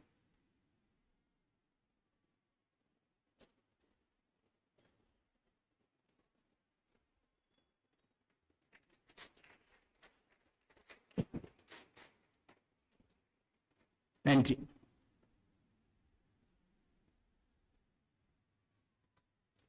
இந்த வாரத்திலே தம்முடைய பிறந்த நாட்களையும் திருமண நாட்களை கொண்டாடுகிற மக்கள் தான் இருக்கிற இடத்திலே நீங்கள் நிற்கும்படியாக நான் கேட்டுக்கொள்கிறேன். அவனுக்காக நாங்கள் ஜெபிப்போம். இப்போது நம்முடைய பாடகர் குழுவினர் சிறப்பு பாடல் அடுத்த பாடல் பாடுவார்கள்.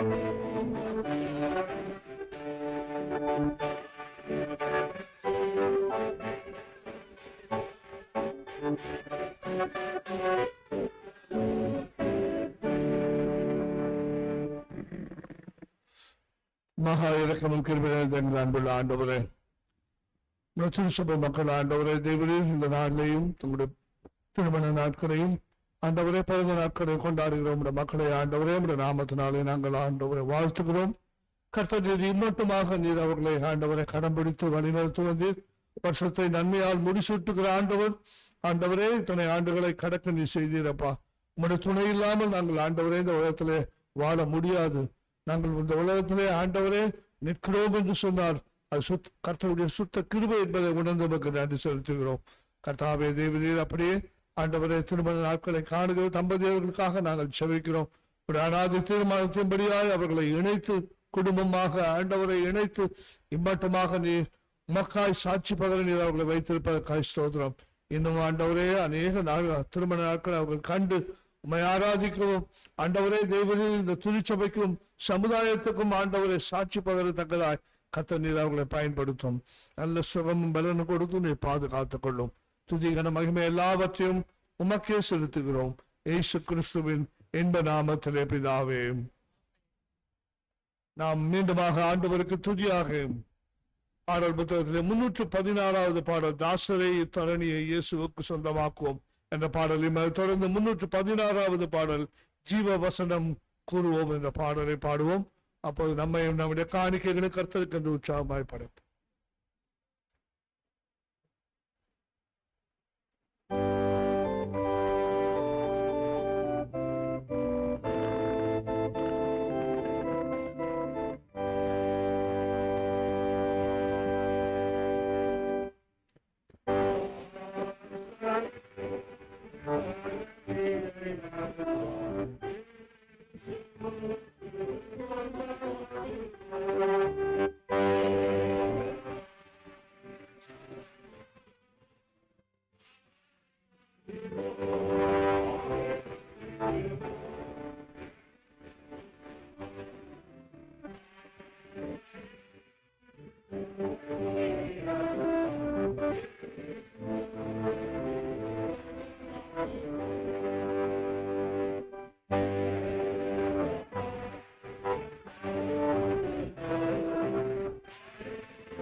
சபையார் உட்கார்படியாக கேட்டுக்கொள்வேன்.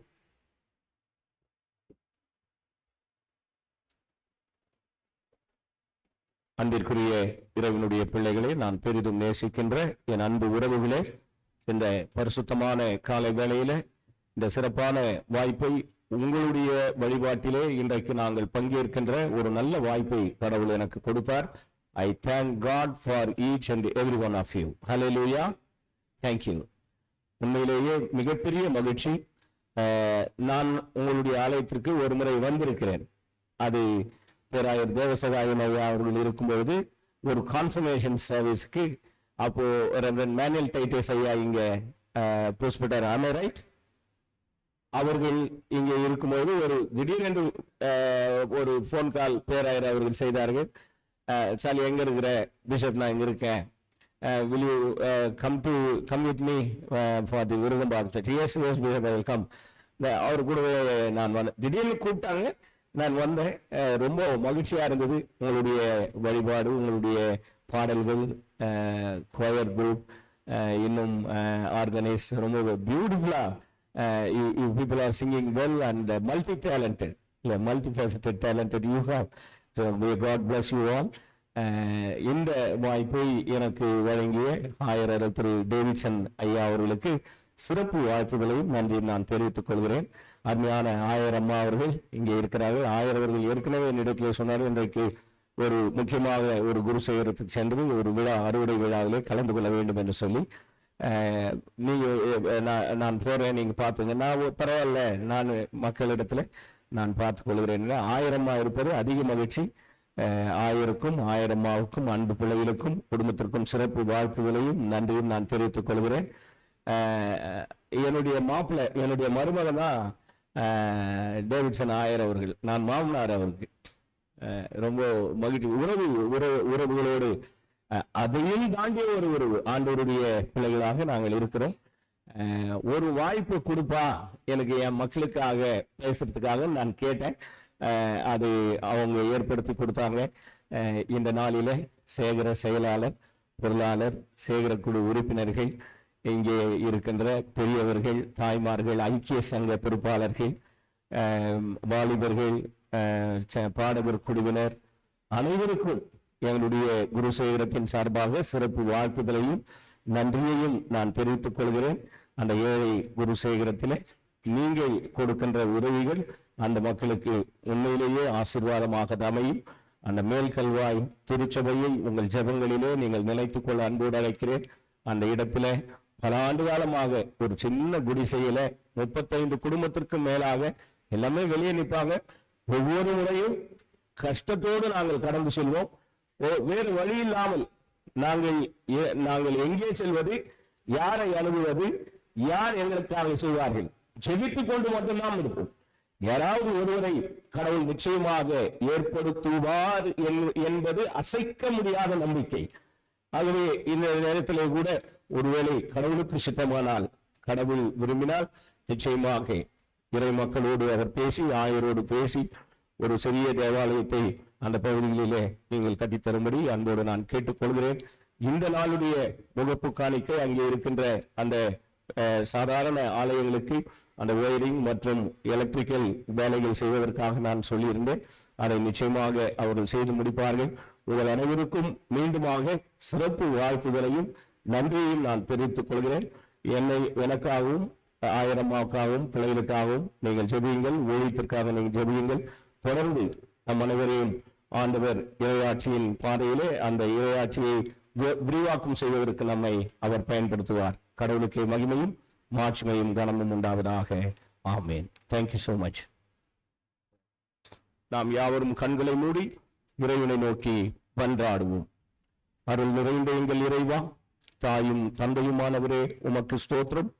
பரிசுத்தமான இந்த ஓய்வு நாளிலே என் அன்பு மக்களை நீர் நேசிக்கிறீர் என்பதற்கு ஆதாரமாக இந்த நாளை எங்கள் மக்கள் காணும்படியாக செய்த மகா பெரிய கிருபைக்காக நாங்கள் ஸ்தோத்தரிக்கிறோம். எங்கள் மக்களை சுகத்தோடும் பலத்தோடும் நீர் இல்லங்களில் இருந்து நீர் கொண்டு வந்து நேர்த்தியாய் உம்மை வழிபடவும், உம்மை வாழ்த்தவும், உம்மை வணங்கவும், உம்மை போற்றவும், உம்மை மகிமைப்படுத்தவும் செய்த கிருபைக்காக ஸ்தோத்தரிக்கிறோம். இறைவா, என் மக்களுக்கு வானத்தின் பலகணிகளை திறந்து இடம் கொள்ளாமட்டும் என் மக்களை நீர் ஆசீர்வதிக்கும்படியாய் நாங்கள் செபிக்கிறோம். தேவனுடைய கிருபை பரிபூரணமாக இங்கே இருக்கட்டும் அப்பா. ஒவ்வொரு குடும்பத்திலும் உம்முடைய பிரசன்னமும் உம்முடைய சமூகமும் நிலைத்திருக்க நாங்கள் செபிக்கிறோம். இஸ்ரவேல் மக்களை வழிநடத்தின அதே கடவுள், எங்கள் முற்பிதாக்களை வழிநடத்தின அதே கடவுள், இந்த உலகத்தை பாதுகாத்து பராமரித்து இந்த உலகத்தை தன்னுடைய சொந்த சரீரத்தாலும் ரத்தத்தாலும் மீட்டுக் கொண்ட உலக இரட்சகர் இயேசு கிறிஸ்துவுடைய பிரசன்னம் நிரம்ப என் மக்கள் பேரிலே நிலைத்திருக்கட்டும் அப்பா.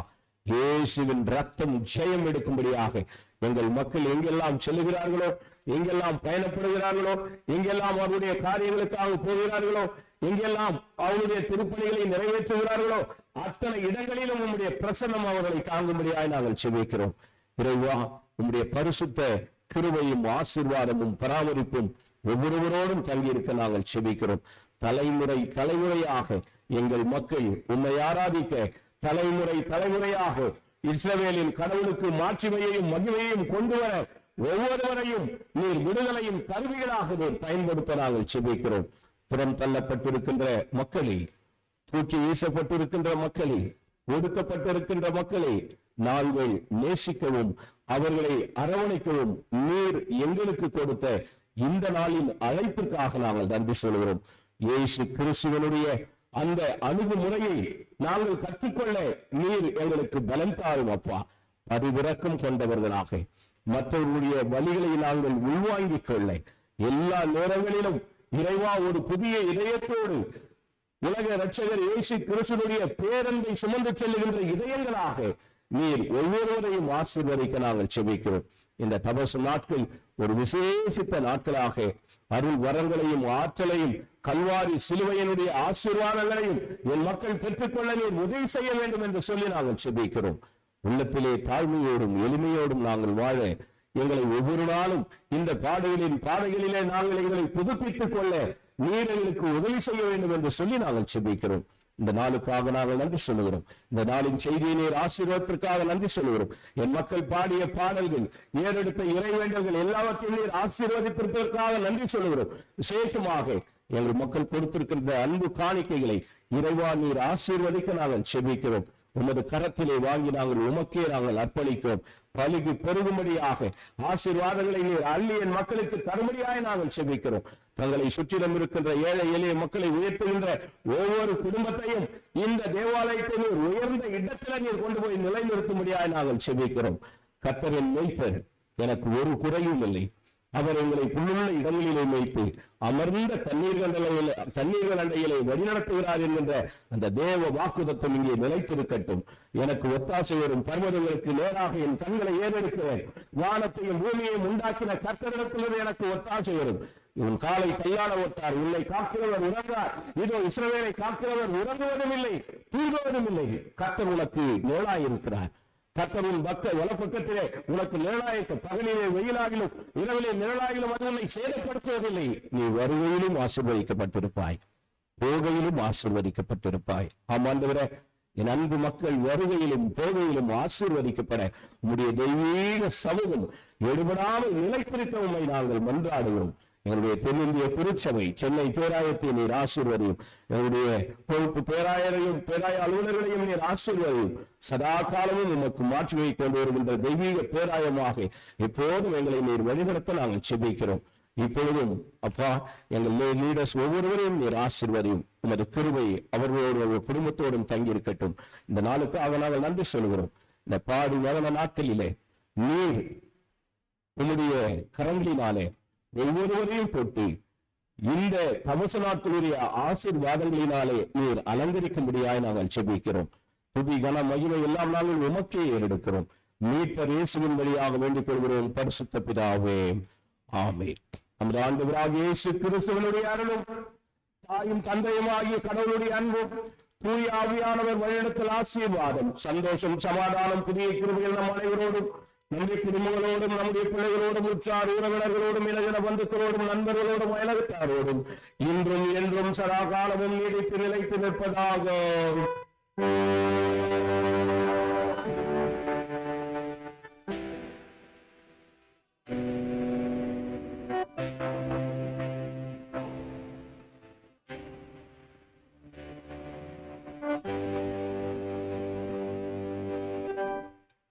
முடிவு பாடலாக பாடல் புத்தகத்திலே 104வது பாடலை நாம் பாடுவோம். நல் மீட்பர் இயேசு நாமமே என்ற பாடலை நாம் பாடுவோம்.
கர்த்தர் உங்களோடு இருப்பாராக.